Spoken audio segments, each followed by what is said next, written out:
Hi, ನಮಸ್ಕಾರ ಎಲ್ರಿಗೂ. ನನ್ನ ಹೆಸರು ವೀರೇಶ್ ಮಡ್ಗಿ. ಸ್ನೇಹಿತರೆ, ವಿ ಟಿ ಯು ಮ್ಯಾಥ್ಸ್ಗೆ ರಿಲೇಟೆಡ್ ಆಗಿರ್ತಕ್ಕಂಥ ವೀಡಿಯೋಸ್ಗಳಿಗಾಗಿ ದಯವಿಟ್ಟು ನಮ್ಮ ಚಾನಲನ್ನು ಸಬ್ಸ್ಕ್ರೈಬ್ ಮಾಡ್ಕೊಳ್ಳಿ. ಇದು ಹೊಸ ಯೂಟ್ಯೂಬ್ ಚಾನಲ್, ನಮ್ಮ ವಿ ಟಿ ಯು ಸ್ಟೂಡೆಂಟ್ಸ್ಗೋಸ್ಕರನೇ ಮಾಡಿರೋದು. ಸೊ ವಿ ಟಿ ಯು ಸಿಲೆಬಸ್ಸನ್ನೇ ನಾವು ಮೊದಲಿಗೆ ಫಸ್ಟ್ ಸೆಮೆಸ್ಟರ್ ಸಿಲೆಬಸ್ಸನ್ನು ನೋಡ್ತಾ ಹೋದರೆ ಅದರಲ್ಲಿ ಒಂದಿಷ್ಟು ಟಾಪಿಕ್ಸ್ಗಳು ಬರ್ತವೆ. ಸೊ ಅದರಲ್ಲಿ ನಮ್ಮ ವಿಡಿಯೋಸ್ನ ನಾನು ಈ ಟಾಪಿಕ್ಕಿಂದ ಸ್ಟಾರ್ಟ್ ಮಾಡ್ತಾ ಇದ್ದೇನೆ. ಲೀನಿಯರ್ ಆಲ್ಜಿಬ್ರಾದಲ್ಲಿ ಮೊದಲಿಗೆ ನೀವು ನೋಡಬೇಕಾಗಿರ್ತಕ್ಕಂಥದ್ದು ಎಲಿಮೆಂಟ್ರಿ ರೋ ಆಪರೇಷನ್ಸ್. ಈ ಎಲಿಮೆಂಟ್ರಿ ರೋ ಆಪರೇಷನ್ಸ್ ಯಾವುದಕ್ಕೆ ಸಂಬಂಧಪಟ್ಟಿರುತ್ತೆ ಅಂದರೆ ಒಂದು ಮ್ಯಾಟ್ರಿಕ್ಸಿಗೆ ಸಂಬಂಧಪಟ್ಟಿರುತ್ತೆ. ಮ್ಯಾಟ್ರಿಕ್ಸ್ ಅಂದ್ರೆ ಏನಪ್ಪಾ ಅಂದರೆ ರೆಕ್ಟ್ಯಾಂಗ್ಯುಲರ್ ಅರೇಂಜ್ಮೆಂಟ್ ಆಫ್ ನಂಬರ್ಸ್ ಅಥವಾ ಎಲಿಮೆಂಟ್ಸ್. ಸೊ ಅದು ಹೆಂಗೆ ನಾವು ರೆಪ್ರೆಸೆಂಟ್ ಮಾಡ್ತೀವಿ ಅಂದರೆ, ಈಗ ಎ ಅನ್ನೋದು ಒಂದು ಮ್ಯಾಟ್ರಿಕ್ಸ್ ಅನ್ಕೊಂಡ್ರೆ ಅದನ್ನು ಹೇಗೆ ಬರೀಬೇಕು? A11, A12, A13, A21, A22, A23, A31, A32, A33 ಅಂದರೆ ಇದೇನು ರೆಪ್ರೆಸೆಂಟ್ ಮಾಡುತ್ತೆ ಅಂದರೆ ಈ ಮ್ಯಾಟ್ರಿಕ್ಸ್ ಬಂದ್ರು 3x3. ಸೊ ಈ ಮ್ಯಾಟ್ರಿಕ್ಸ್ ಅಲ್ಲಿ 3 ರೋಸ್ ಇದಾವೆ ಮತ್ತೆ 3 ಕಾಲಮ್ಸ್ ಇದಾವೆ. ಸೊ ಯೂಶುವಲ್ ಆಗಿ ಇದನ್ನ rho 1 R1, rho 2 R2, rho 3 R3 ಅಂತ ರೆಪ್ರೆಸೆಂಟ್ ಮಾಡ್ತೀವಿ. ಸೊ ಇವುಗಳನ್ನ ಕಾಲಮ್ಸ್ ಅಂದ್ರೆ C1, C2, C3 3 ಕಾಲಮ್ಸ್ ಇದಾವೆ. ನಮ್ಮ ಈ ಎಲಿಮೆಂಟರಿ ರೋ ಆಪರೇಷನ್ಸ್ ಅಲ್ಲಿ ನಾವು ಕಾಲಮ್ ಆಪರೇಷನ್ಸ್ ಅನ್ನ ಎಲ್ಲೂ ಯೂಸ್ ಮಾಡಲ್ಲ, ಕೇವಲ ರೋ ಆಪರೇಷನ್ಸ್ ಅನ್ನ ಯೂಸ್ ಮಾಡ್ತೀವಿ. ಸೊ ಅದಕ್ಕೋಸ್ಕರ ಈ ರೋ 1, ರೋ 2, ರೋ 3 ನೆನ್ಪಿಟ್ಕೊಳ್ಳಿ. A11 ಅಂದ್ರೆ ರೋ 1 ಎಲಿಮೆಂಟ್ 1, A12, A13 ಇವೆಲ್ಲ ರೋ 1 ಎಲಿಮೆಂಟ್ಸ್. ಇದು ಸೆಕೆಂಡ್ ರೋ ಇಂದ ಸ್ಟಾರ್ಟ್ ಆಗೋದ್ರಿಂದ A21, A22, A23 ಅಂತ ಸ್ಟಾರ್ಟ್ ಮಾಡ್ತೀವಿ.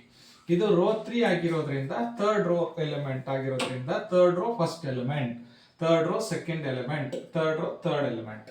ಹಂಗೆ second row first element, second row second element, second row third element, first row first element, first row second element, first row third element. ಈಗ ನಾವು elementary rho operations ಅಂತ ಕರಿತೀವಿ. ಏನು elementary rho operations ಅಂದ್ರೆ ಈ ರೋಗಳ ಮೇಲೆ R1, R2, R3 ಅಂತ 3 rose ಇದಾವಲ್ಲ, ಈ ರೋಸ್ಗಳ ಮೇಲೆ ನಾವು ಏನ್ ಆಪರೇಷನ್ಸ್ ಅನ್ನ ಆಪರೇಟ್ ಮಾಡ್ತೀವೋ ಅವುಗಳನ್ನ ಎಲಿಮೆಂಟರಿ ರೋ ಆಪರೇಷನ್ಸ್ ಅಂತ ಕರಿತೀವಿ.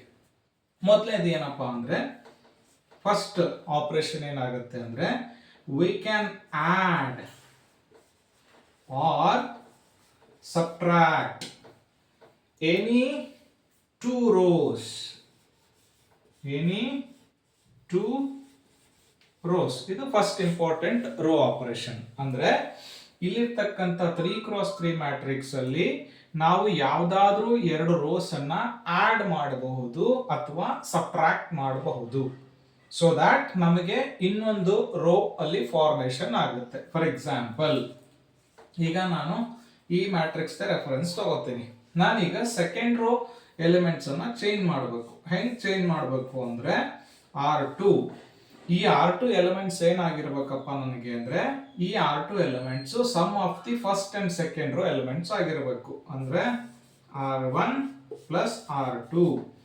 ಈ R2 ರೋ ಎಲಿಮೆಂಟ್ಸ್ ನನಗೆ ಈ 2 ರೋ ಎಲಿಮೆಂಟ್ಸ್ ಸಮ್ ಆಗಿರಬೇಕು ಅಂದ್ರೆ ಅದನ್ನ ಈ ರೀತಿ ರೆಪ್ರೆಸೆಂಟ್ ಮಾಡಬೇಕು. ಸೊ ಈ ಆಪರೇಷನ್ ಅನ್ನ ನಾನು ಈ ಮ್ಯಾಟ್ರಿಕ್ಸ್ ಮೇಲೆ ಮಾಡಿದ್ರೆ ಏನಾಗುತ್ತೆ ನೋಡೋಣ ಬನ್ನಿ. ಇಲ್ಲೇ ನೋಡಿ, ನಾವು R2 ಮಾತ್ರ ಆಪರೇಷನ್ ಮಾಡಿದೀವಿ. ಓಕೆ, ಸೊ R1 ಮತ್ತೆ R3 ಅಲ್ಲಿ ಯಾವುದೇ ಬದಲಾವಣೆಗಳಾಗೋದಿಲ್ಲ. No changes in R1 and R3. So I will write as it is A11, A12, A13. So third row ಅಲ್ಲೂ ನಾವು ಯಾವುದೇ ಆಪರೇಷನ್ ಮಾಡಿಲ್ಲ. Third row elements as it is A31, A32, A33.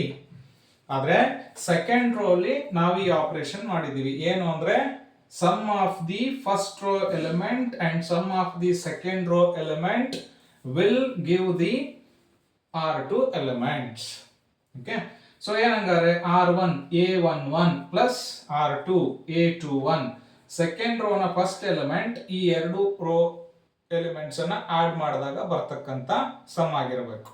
ಅಂದ್ರೆ A11 plus corresponding second row element A21. ಅದೇ ರೀತಿ ಇದು ಅಷ್ಟೇ A12 plus A22. ಅದೇ ರೀತಿ ಇದು ಅಷ್ಟೇ ಥರ್ಡ್ A13 ಪ್ಲಸ್ A23. ಇದು ಫಸ್ಟ್ ಇಂಪಾರ್ಟೆಂಟ್ ಎಲಿಮೆಂಟರಿ ಆಪರೇಷನ್. ಇಲ್ಲಿ ನಾನು ಪ್ಲಸ್ ತಗೊಂಡಿದ್ದೀನಿ, ನೀವು ಇದನ್ನ ಮೈನಸ್ ಕೂಡ ಮಾಡಬಹುದು. ಮೈನಸ್ ಅಂದ್ರೆ plus or minus. Add or subtract any two rows. ಇದರಲ್ಲಿ ಯಾವ್ದಾದ್ರು ರೋಸ್ ಅನ್ನ ನಾವು ಆಡ್ ಅಂಡ್ ಸಬ್ಟ್ರಾಕ್ಟ್ ಮಾಡಬಹುದು. Any two rows, R1 R3 ಮಾಡ್ಕೋಬಹುದು, R1 R2 ಮಾಡ್ಕೋಬಹುದು, R2 R3 ಮಾಡ್ಕೋಬಹುದು, depending on the problem requirement. ನಮಗೆ ಪ್ರಾಬ್ಲಮ್ ಏನ್ ರಿಕ್ವೈರ್ಡ್ ಕೇಳುತ್ತೋ ಅದರ ಮೇಲೆ ನಾವು ಎಲಿಮೆಂಟರಿ ಆಪರೇಷನ್ಸ್ ಅನ್ನ ಮಾಡಬಹುದು. So first important row operation ಏನ್ ಹೇಳಿ? we can add or subtract any two rows in the given matrix. So ಅದಕ್ಕೆ ನಾನು ಇಲ್ಲಿ ಜನರಲ್ ಆಗಿ ತಗೊಂಡಿರ್ತಕ್ಕಂಥ ಒಂದು ಮ್ಯಾಟ್ರಿಕ್ಸ್ ಅನ್ನೇ ಯೂಸ್ ಮಾಡಿಕೊಂಡು ಈ ಆಪರೇಷನ್ ಅನ್ನ ಹೇಳಿದ್ದೀನಿ. ಇನ್ನು ಸೆಕೆಂಡ್ ಇಂಪಾರ್ಟೆಂಟ್ ಆಪರೇಷನ್ ಏನಪ್ಪಾ ಅಂದ್ರೆ, we can multiply a non-zero constant with any row. ನಾನು ಯಾವ್ದಾದ್ರೂ ರೋಸ್ ಜೊತೆ ನಾನ್ ಜೀರೋ ಕಾನ್ಸ್ಟೆಂಟ್ ಅನ್ನ ಮಲ್ಟಿಪ್ಲೈ ಮಾಡಬಹುದು. ಫಾರ್ ಎಕ್ಸಾಂಪಲ್, ಆ ನಾನ್ ಜೀರೋ ಕಾನ್ಸ್ಟೆಂಟ್ ಅನ್ನ ನಾನು ಕೆ ಅಂತ ರೆಪ್ರೆಸೆಂಟ್ ಮಾಡಿದ್ರೆ, ಈಗ ಈ ಕೆ ನಾನು ಯಾವ್ದಾದ್ರೂ ರೋ ಜೊತೆ ಮಲ್ಟಿಪ್ಲೈ ಮಾಡಬಹುದು ಅಂತ. ಎನಿ ರೋ, ಆರ್ ಅನ್ನೋದು general representation of the rose. ಈಗ ಇದೇ ಮ್ಯಾಟ್ರಿಕ್ಸ್ ಗೆ, ಈಗ ಆಲ್ರೆಡಿ ಇದು ಒರಿಜಿನಲ್ ಮ್ಯಾಟ್ರಿಕ್ಸ್, ಈ ಒರಿಜಿನಲ್ ಮ್ಯಾಟ್ರಿಕ್ಸ್ ಗೆ ನಾನು ಒಂದು ಆಪರೇಷನ್ ಮಾಡ್ಬಿಟ್ಟಿದ್ದೀನಿ. ಸೊ ಈಗ ನೆಕ್ಸ್ಟ್ ಆಪರೇಷನ್ ಮಾಡಬೇಕು. ಅದನ್ನೇನ್ ಮಾಡ್ತೀನಿ ನಾನೀಗ, let me take R3, third row ತಗೋತೀನಿ. R3 ಏನಾಗಿರ್ಬೇಕಪ್ಪ ನನಗೆ ಅಂದ್ರೆ K ಟೈಮ್ಸ್ R3 ಆಗಿರ್ಬೇಕು.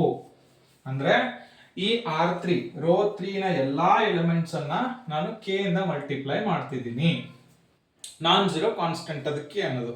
ಸೊ ಅವಾಗ ನಮಗೆ ರಿಸಲ್ಟೆಂಟ್ ಮ್ಯಾಟ್ರಿಕ್ಸ್ ಏನಾಗಿರುತ್ತೆ? A equals to,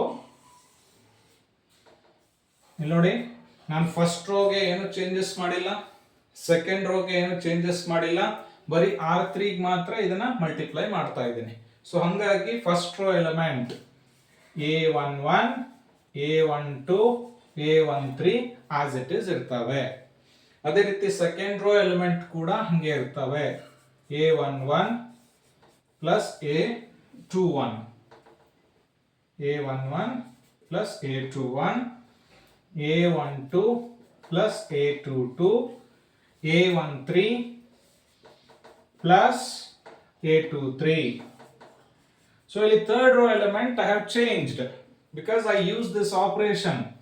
Third row element is multiplied with a non-zero constant K. ಅಂದ್ರೆ ಒಂದು non-zero constant K ಇಂದ ನಾವು R3 ಎಲ್ಲಾ ಎಲಿಮೆಂಟ್ಸ್ ಅನ್ನು multiply ಮಾಡಬೇಕೀಗ.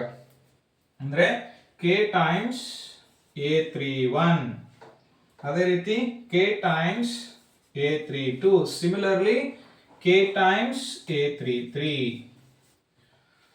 So this is our second important elementary row operation. Means we can multiply any non-zero constant with any non-zero row.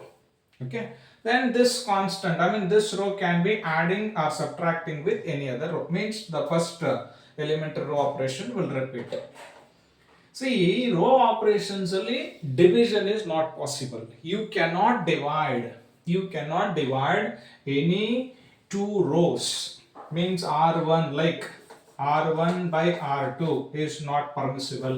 This is not possible. Division of any rows is not allowed in the basic elementary row operations in the matrix. Okay.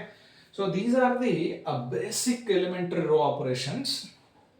Using these row operations, we can define the rank of the matrix. Before the rank of the matrix, we should know what is echelon form of the matrix. Echelon form matrix ಅಂದ್ರೆ ಏನು? Next echelon form matrix ಇಂದ ನಾವು rank of the matrix ಹೇಗೆ define ಮಾಡಬೇಕು ಅದನ್ನೆಲ್ಲ one by one ಈಗ ನೋಡ್ತಾ ಹೋಗೋಣ ಬನ್ನಿ. ಸೊ ಫಸ್ಟ್ ಈ ಎಲಿಮೆಂಟರಿ ರೋ ಆಪರೇಷನ್ಸ್ ನಾನು ಏನು ತೋರಿಸಿದ್ನಲ್ಲ, ಅಡಿಷನ್ ಅಂಡ್ ಸಬ್ಟ್ರಾಕ್ಷನ್, ಇದಕ್ಕೆ ಒಂದು ಎಕ್ಸಾಂಪಲ್ ಅನ್ನ ಕೊಡ್ತೀನಿ ನಾನು. ಆ ಎಕ್ಸಾಂಪಲ್ ಅನ್ನ ಕೊಟ್ಟ ಮೇಲೆ next echelon form of the matrix ಅಂದ್ರೆ ಏನು ಮತ್ತೆ ರ್ಯಾಂಕ್ ಆಫ್ ದಿ ಮ್ಯಾಟ್ರಿಕ್ಸ್ ಅಂದ್ರೆ ಏನು ಅಂತ ನೋಡ್ತಾ ಹೋಗೋಣ. ಈಗ ನಾನೊಂದು ಎಕ್ಸಾಂಪಲ್ ತಗೋತೀನಿ. ಈಗ let me take one example. A equal to ಒಂದು 3x3 ಮ್ಯಾಟ್ರಿಕ್ಸ್ 1 2 3 4 5 6 7 8 9.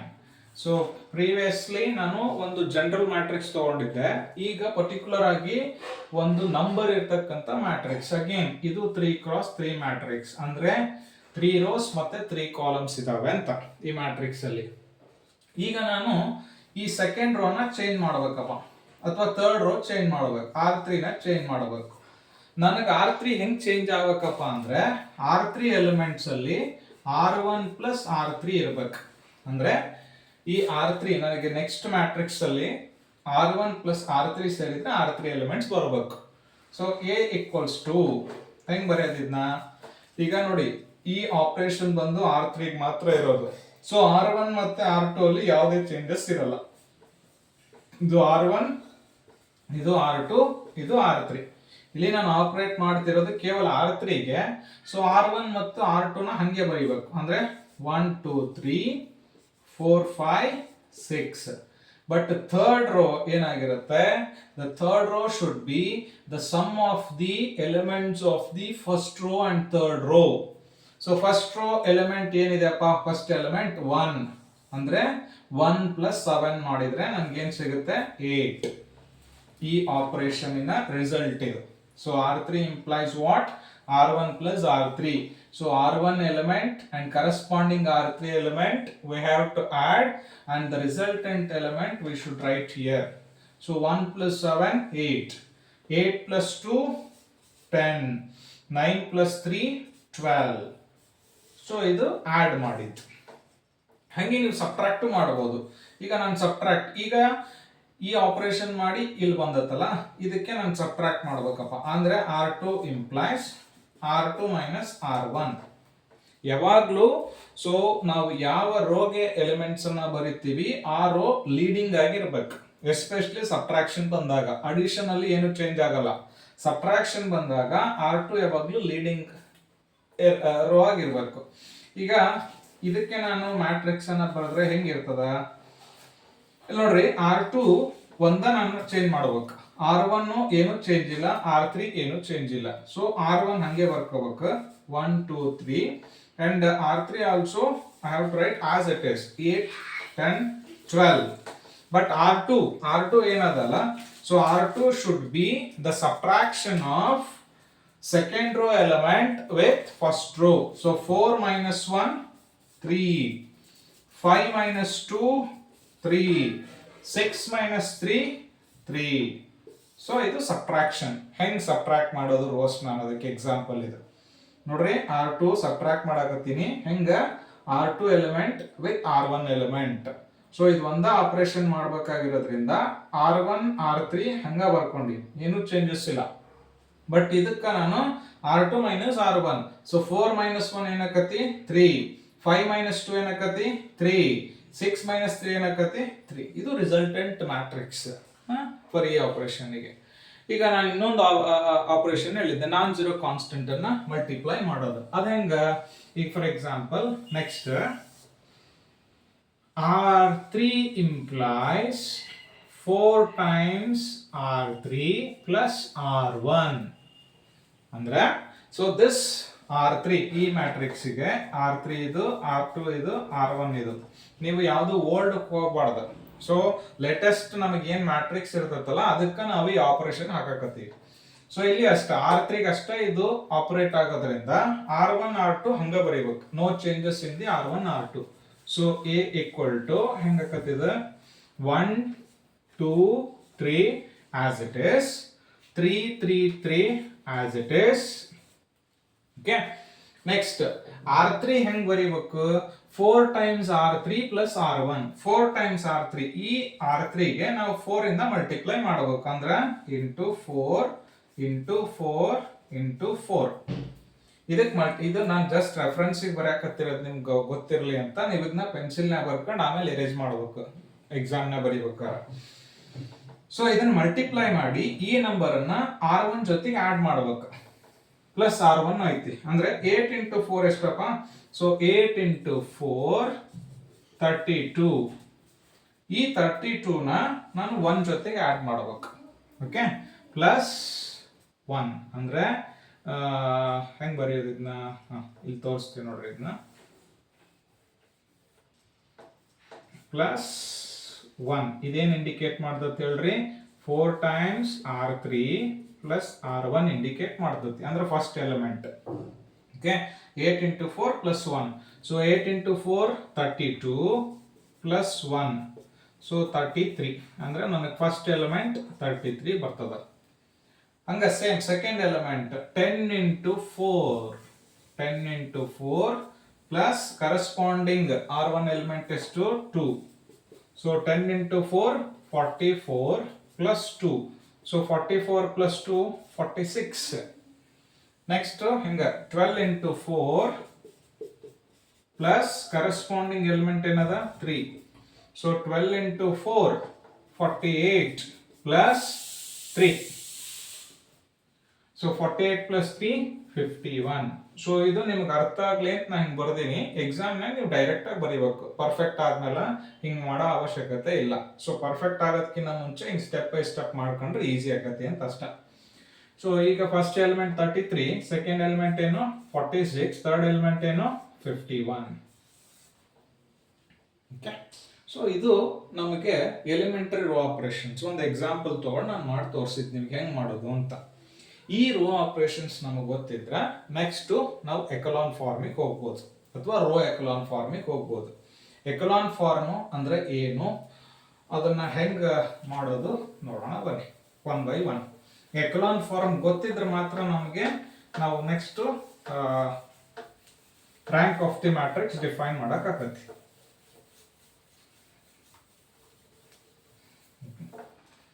ಸೊ ಈಗ ಎಕಲಾನ್ ಫಾರ್ಮ್ ಅಥವಾ ಇದನ್ನ ಎಚಲಾನ್ ಫಾರ್ಮ್ ಅಂತಾನು ಕರೀತಾರೆ. Echelon form of a matrix. So ಇದಕ್ಕೆ ನಾವು ಪರ್ಟಿಕ್ಯುಲರ್ ಆಗಿ ಸ್ಕ್ವೇರ್ ಮ್ಯಾಟ್ರಿಕ್ಸ್ ಅನ್ನೇ ತಗೋತೀವಿ. ಓಕೆ, ಈಗ ನಾನು ತಗೋತಿರೋದು ಈಗ ಒಂದು ಪರ್ಟಿಕ್ಯುಲರ್ ಆಗಿ 3x3 ಅಂದ್ರೆ ಸ್ಕ್ವೇರ್ ಮ್ಯಾಟ್ರಿಕ್ಸ್ ತಗೋತೇನೆ ಎಕಲಾನ್ ಫಾರ್ಮ್. ಸೊ ಹೆಂಗಿರ್ತದೆ A11 A12 A13 A21 A22 A23 A31 A32 A33. ಏನ್ ಎಕಲಾನ್ ಫಾರ್ಮ್ ಅಂದ್ರ, ಎಕಲಾನ್ ಫಾರ್ಮ್ ಅಂದ್ರ ನಾವು ಎಲಿಮೆಂಟರಿ ರೋ ಆಪರೇಷನ್ಸ್ ಏನ್ ಕಲ್ತ್ವಲ್ಲ ಈಗ, ಆ ಎಲ್ಲ ಎಲಿಮೆಂಟರಿ ರೋ ಆಪರೇಷನ್ಸ್ ಅನ್ನ ಯೂಸ್ ಮಾಡ್ಕೊಂಡು ಇದ್ರ ಕೆಳಗಡೆ ಎಲಿಮೆಂಟ್ಸ್ ಏನಿರ್ತಾವಲ್ಲ ಇವುಗಳನ್ನ ಝೀರೋ ಮಾಡ್ಬೇಕು. ಇದನ್ನ ನಾವೇನಂತ ಕರಿತೀವಿ, ಫಸ್ಟ್ ರೋ ಅಂತ ಕರಿತೀವಿ. ಫಸ್ಟ್ ರೋ ಮತ್ತೆ ಇದನ್ನ ಫಸ್ಟ್ ಲೀಡಿಂಗ್ ಎಲಿಮೆಂಟ್ ಅಂತ ಕರಿತೀವಿ. ಆಮೇಲೆ ಸೆಕೆಂಡ್ ರೋ ಒಳಗೆ ಏನಿರ್ತದಲ್ಲ ಇದು ಝೀರೋ ಆದ್ಮೇಲೆ ಸೆಕೆಂಡ್ ರೋ ಒಳಗೆ ಇದು ಸೆಕೆಂಡ್ ಲೀಡಿಂಗ್ ಎಂಟ್ರಿ, ಬಿಲೋ ಇದರ ಎಲಿಮೆಂಟ್ ಏನಿರ್ತದಲ್ಲ ಇದನ್ನ ನಾವು ಝೀರೋ ಮಾಡ್ಬೇಕು. ಓಕೆ, ಸೊ ಇದು ಎಕಲಾನ್ ಫಾರ್ಮ್ ಅಂದ್ರೆ ನಿಮಗೆ ಅಪ್ಪರ್ ಟ್ರಯಾಂಗುಲರ್ ಮ್ಯಾಟ್ರಿಕ್ಸ್ ಬರ್ಬೇಕು. ಇವು ಲೋಯರ್ ಟ್ರಯಾಂಗುಲರ್ ಮ್ಯಾಟ್ರಿಕ್ಸ್ ಎಲ್ಲ ಝೀರೋ ಹಾಕೋಬೇಕು. ಮ್ಯಾಲಿನ ಮಾತ್ರ ಇರ್ತಾವು, ಕೆಲವು ಟೈಮ್ಸ್ ಅವು ಝೀರೋ ಹಾಕಾವು ಡಿಪೆಂಡಿಂಗ್ ಆನ್ ಪ್ರಾಬ್ಲಮ್ ಮೇಲೆ ಅದು. ಸೊ ಫಸ್ಟ್ ಏನು ಅಂದ್ರೆ ಈ ಎಕಲಾನ್ ಫಾರ್ಮ್ ಅಂದ್ರೆ all the zero rows must be below non-zero rows. ಎಲ್ಲಾ ಝೀರೋ ರೋಸ್ ಏನಾಗಿರ್ಬೇಕು, ನಾನ್ ಝೀರೋ ರೋಸ್ ಕೆಳಗಡೆ ಇರಬೇಕು. ಅಂದ್ರೆ ಈಗ ನೋಡ್ರಿ ಫಸ್ಟ್ ರೋ ಯಾವಾಗ್ಲೂ ನಾನ್ ಝೀರೋ ರೋ ಆಗಿರ್ಬೇಕು. ನಾನ್ ಝೀರೋ ರೋ ಅಂದ್ರೆ ಏನಪ್ಪಾ ಅಂದ್ರೆ ಒಂದು ರೋ ಒಳಗ 3 ಎಲಿಮೆಂಟ್ಸ್ ಇದ್ರೆ ಒಂದಾರು ಎಲಿಮೆಂಟ್ ನಾನ್ ಝೀರೋ ಆಗಿರ್ಬೇಕು. ಇವೆರಡು ಝೀರೋ ಇದ್ವು ಅನ್ಕರಿ ಇದು ನಾನ್ ಝೀರೋ ಇರ್ಬೇಕು, ಎನಿ ಕಾನ್ಸ್ಟೆಂಟ್ ಇರ್ಬೇಕು.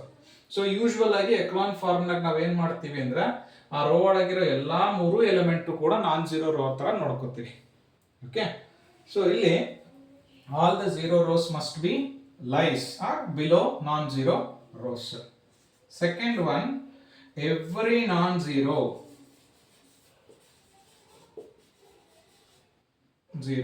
leading element should be non-zero element. ಈಗೆಲ್ಲ ನಾನ್ ಝೀರೋ ರೋಸ್ ನಾವು ಕರ್ಕೊಂಡ್ವಿ ಅಂದ್ರೆ every non zero leading element, ಈಗ ಸಪೋಸ್ ಇದು ನಾನ್ ಝೀರೋ ರೋ ಅಂತ ನಾವು ತಗೊಂಡ್ರೆ ಇದ್ರ ಲೀಡಿಂಗ್ ಎಲಿಮೆಂಟ್ ಏನಾಗಿರ್ಬೇಕು ಅಂದ್ರೆ ನಾನ್ ಝೀರೋ ಎಲಿಮೆಂಟ್ ಆಗಿರ್ಬೇಕು. ಅದನ್ನ ಝೀರೋ ಆಗದೆ ಇರೋ ರೀತಿ ನಾವು ನೋಡ್ಕೋಬೇಕು. ಇದು second important condition in the echelon form. Okay, ಇವೆರಡನ್ನು ನೀವು ಇಂಪಾರ್ಟೆಂಟ್ ಆಗಿ ನೋಡ್ಕೋಬೇಕು. ಇವೆರಡನ್ನು ನಾವು ರೋ ಆಪರೇಷನ್ಸ್ ಅನ್ನ ಯೂಸ್ ಮಾಡಿಕೊಂಡು ಎಕಲಾನ್ ಫಾರ್ಮ್ ಅನ್ನ ಮಾಡಬೇಕು. ಇವೆಲ್ಲ ಆದ್ಮೇಲೆ number of non-zero rows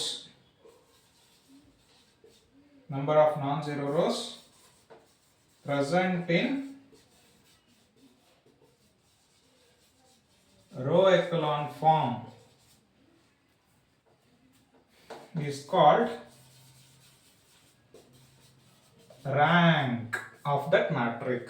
Number of non-zero rows present in the row echelon. ಈಗ ಇವೆರಡು ಸ್ಯಾಟಿಸ್ಫೈ ಆದವು ಅಂದ್ರೆ ಇದನ್ನ ಎಕಲಾನ್ ಫಾರ್ಮ್ ಅಂತ ಕರಿತೀವಿ. ಓಕೆ, ಅಂದ್ರೆ ಎಲ್ಲಾ ನಾನ್-ಝೀರೋ ರೋಸ್ ಅಥವಾ ಝೀರೋ ರೋಸ್ ಏನಿರ್ತಾವಲ್ಲ ಅವು ಬಿಲೋ ನಾನ್-ಝೀರೋ ರೋಸ್ ಬರಬೇಕು. ಆಮೇಲೆ ಎವ್ರಿ ನಾನ್-ಝೀರೋ ಎಂಟ್ರಿ ಏನಿರ್ತದಲ್ಲ ಅದು ನಾನ್-ಝೀರೋ ಎಲಿಮೆಂಟ್ ಆಗಿರ್ಬೇಕು. ಸೊ ರೋ ಎಕಲಾನ್ ಫಾರ್ಮ್ ಅಂದ್ರ ಈ ನಾನ್-ಝೀರೋ ಎಂಟ್ರಿ ಇನ್ ಎವ್ರಿ ನಾನ್-ಝೀರೋ ರೋ ಇರ್ತಾವಲ್ಲ ಇವು ಯೂಶುವಲ್ ಆಗಿ 1 ಆಗ್ಬೇಕು. ಇದು ಲೀಡಿಂಗ್ ಎಂಟ್ರಿ ಏನಾಗಬೇಕು 1 ಆಗ್ಬೇಕು. ಆ ಲೀಡಿಂಗ್ ಎಂಟ್ರಿ 1 ಆಯ್ತು ಅಂದ್ರ ಅದನ್ನ ನಾವು ರೋ ಎಚಲಾನ್ ಫಾರ್ಮ್ ಅಥವಾ ರೋ ಎಕಲಾನ್ ಫಾರ್ಮ್ ಅಂತ ಕರಿತೀವಿ. ಇಲ್ಲ ಅಂದ್ರೆ ನಾರ್ಮಲ್ ಆಗಿ ಎಕಲಾನ್ ಫಾರ್ಮ್ ಅಂತ ಕರಿತೀವಿ. ಓಕೆ, ಎಲ್ಲ ಸ್ಟ್ಯಾಂಡರ್ಡ್ ಟೆಕ್ಸ್ಟ್ ಬುಕ್ಸ್ ಅಲ್ಲಿ ಹಂಗಿರುತ್ತದೆ. ಸೊ ಇದನ್ನ ನಾವೆಲ್ಲ ಎಲಿಮೆಂಟರಿ ರೋ ಆಪರೇಷನ್ಸ್ ಯೂಸ್ ಮಾಡ್ಕೊಂಡು ಮಾಡ್ತೀವಿ. ಈ ಥರ್ಡ್ ರೋಲ್ ಏನಿರ್ತದಲ್ಲ ನಾವು ಇದನ್ನ ಎಕಲಾನ್ ಫಾರ್ಮಿಗೆ ತಂದಾಗ ಈ ಎಲಿಮೆಂಟ್ 0 ಆಗಬಹುದು, ಇಲ್ಲ ನಾನ್-ಝೀರೋನು ಇರಬಹುದು.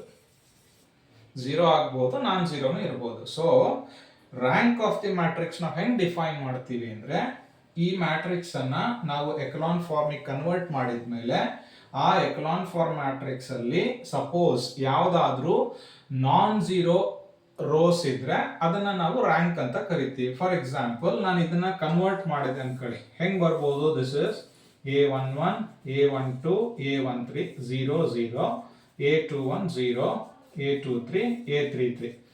ಇಲ್ಲಿ ನಾನ್-ಝೀರೋ ರೋ ಅಂದ್ರೆ ಏನು? ಈ ಮೂರು ಎಲಿಮೆಂಟ್ ಇರ್ತಾವಲ್ಲ ಇದರಲ್ಲಿ ಒಂದು ಎಲಿಮೆಂಟ್ ಕಾನ್ಸ್ಟೆಂಟ್ ಇದ್ರೆ ಅದನ್ನ ನಾನ್-ಝೀರೋ ರೋ ಅಂತ ಕರಿತೀವಿ. ಈಗ ನೋಡ್ರಿ, ಈ ಮ್ಯಾಟ್ರಿಕ್ಸ್ ಒಳಗ ಎಲ್ಲವೂ ನಾನ್-ಝೀರೋ ಅದಾವು. ಇದ್ರಾಗ 1 0 ಐತಿ, 2 ನಾನ್-ಝೀರೋ ಅದಾವು. ಇದ್ರಾಗ 2 0 ಅದಾವು, 1 0 ಅಂದ್ರೆ ನಾನ್-ಝೀರೋ ಐತಿ. ಅಂದ್ರೆ ಮೂರು ರೋಸ್ ನಾನ್-ಝೀರೋ ರೋಸ್ ಆದವು. ಸೊ ಅದಕ್ಕೆ ರ್ಯಾಂಕ್ ಆಫ್ ದಿ ಮ್ಯಾಟ್ರಿಕ್ಸ್ ನಾವು ಇದಕ್ಕ 3 ಅಂತ ಬರೀಬೇಕು. ಸೊ ಯೂಶುವಲ್ ಆಗಿ ರ್ಯಾಂಕ್ ಆಫ್ ದ ಮ್ಯಾಟ್ರಿಕ್ಸ್ ಅನ್ನ ರೋ ಇಂದ ಡಿನೋಟ್ ಮಾಡ್ತೀವಿ. So rank of A equal to ಏನಾಗತ್ತೆ? 3 ಆಗತ್ತೆ. In some instances, in some problems, this third element may become 0. So ಅವಾಗ ಏನಾಗತ್ತೆ? ಇದು ಕಂಪ್ಲೀಟ್ ಆಗಿ ಎಲ್ಲಾ ಎಲಿಮೆಂಟ್ಸು ಝೀರೋಸ್ ಅದಾವ ಆ ರೋ ಒಳಗೆ. ಎಲ್ಲಾ ಎಲಿಮೆಂಟ್ಸು 0 ಇದ್ದಾಗ ಇದನ್ನ 0 ರೋ ಅಂತ ಕರೀತಾರೆ. 0 ರೋ ಇದ್ದಾಗ ನಾವು ರ್ಯಾಂಕ್ ಡಿಫೈನ್ ಮಾಡ್ಬೇಕಾದ್ರೆ ಈ 0 ರೋನ ಕನ್ಸಿಡರ್ ಮಾಡಬಾರ್ದು. We have to consider only non-zero rows. So 2 ಇದಾವೆ. So rank of the matrix ಏನಾಗತ್ತವಾಗ ಇಟ್ ವಿಲ್ ಬಿಕಮ್ 2. ಇನ್ನು ಕೆಲವೊಂದು ಪ್ರಾಬ್ಲಮ್ನಾಗ ಇದು 0 ಆಗಬಹುದು, ಇದು 0 ಆಗ್ಬೋದು. ಸೊ ಅವಾಗ ಏನಾಗತ್ತೆ ಹೇಳ್ರಿ? ಇದು 0 ರೋ, ಇದು 0 ರೋ. ನಾನ್-ಝೀರೋ ರೋ ಎಷ್ಟು ಉಳಿತಾವಾಗ? 1 ಉಳಿತೈತಿ. ಸೊ ಅಂತ ಟೈಮ್ನಾಗ ರ್ಯಾಂಕ್ ಆಫ್ ದಿ ಮ್ಯಾಟ್ರಿಕ್ಸ್ ಏನಕತಿ? It is 1. ಅಂದ್ರೆ ರ್ಯಾಂಕ್ ಆಫ್ ದಿ ಮ್ಯಾಟ್ರಿಕ್ಸ್ ಹೆಂಗ್ ಡಿಫೈನ್ ಮಾಡಬೇಕು ಅಂದ್ರೆ for the given matrix we have to operate elementary row operations. By using elementary row operations we have to make the below leading entry of the first row elements are supposed to be 0. At the same time the second row contains the second element should be leading entry and below this entry should become 0. Then we have to define the rank of the matrix based on the echelon form. Echelon form means once this is becomes lower triangular elements are become 0, then we can say that as echelon form. Row echelon form is essential to define the rank. So row echelon form means all the leading entries in every non-zero must be what? 1. ಅದು 1 ಆಗಿರಬೇಕು. So ಅವಾಗ ಅದನ್ನ ನಾವು row echelon ಅಂತ ಕರಿತೀವಿ. So once it is converted into row echelon form, ಆ row echelon form ಒಳಗ how many non-zero rows are there, that will represent rank of that matrix. ಅಷ್ಟೇ, ಬಹಳ ಸಿಂಪಲ್ ಇರ್ತದೆ. ನೀವು ಸ್ಟಾರ್ಟಿಂಗ್ ಒಂಚೂರು ಇವನ್ನ ಪ್ರಾಕ್ಟೀಸ್ ಮಾಡ್ಕೋಬೇಕು. ಹೆಂಗಾದ್ರೆ ರ್ಯಾಂಡಮ್ ಎಕ್ಸಾಂಪಲ್ ತಗೋರಿ, ಮ್ಯಾಟ್ರಿಕ್ಸ್ ಅಡಿಷನ್ ಮಾಡೋದು ಕಲ್ಕರಿ, ಮ್ಯಾಟ್ರಿಕ್ಸ್ ಅಟ್ರಾಕ್ಷನ್ ಮಾಡೋದು ಕಲ್ಕರಿ, ಅವೆಲ್ಲ ಕಲ್ತಾದ್ಮ್ಯಾಗ ಸೊ ಇದು ಈಸಿ ಆಗ್ತಾ ಹೋಗ್ತದೆ. ಇದು first video, introduction video for matrix algebra with respect to elementary row operation and rank of the matrix. So next ವಿಡಿಯೋದಾಗ how to solve or how to find rank of the matrix ಅನ್ನೋದನ್ನ ಕೆಲವೊಂದು examples ತಗೊಂಡು ನಾನು solve ಮಾಡಿ ತೋರಿಸ್ತೀನಿ. So first video ಈ ಚಾನಲ್ದು ಇಷ್ಟ ಆಗಿದ್ರೆ ಸಬ್ಸ್ಕ್ರೈಬ್ ಆಗ್ರಿ. ಇನ್ನು ಒಳ್ಳೊಳ್ಳೆ ವಿಡಿಯೋಸನ್ನ ಒಳ್ಳೊಳ್ಳೆ ಟಾಪಿಕ್ ಮೇಲೆ ಮಾಡಿ ನಿಮಗೆ ಹೆಲ್ಪ್ ಆಗೋ ರೀತಿ ಮಾಡಿಕೊಡ್ತೀನಿ. ಸೊ ಮತ್ತೆ ನೆಕ್ಸ್ಟ್ ವಿಡಿಯೋದೊಂದಿಗೆ ಸಿಗೋಣ. ಅಲ್ಲಿವರೆಗೂ ನಮಸ್ಕಾರ. Thank you.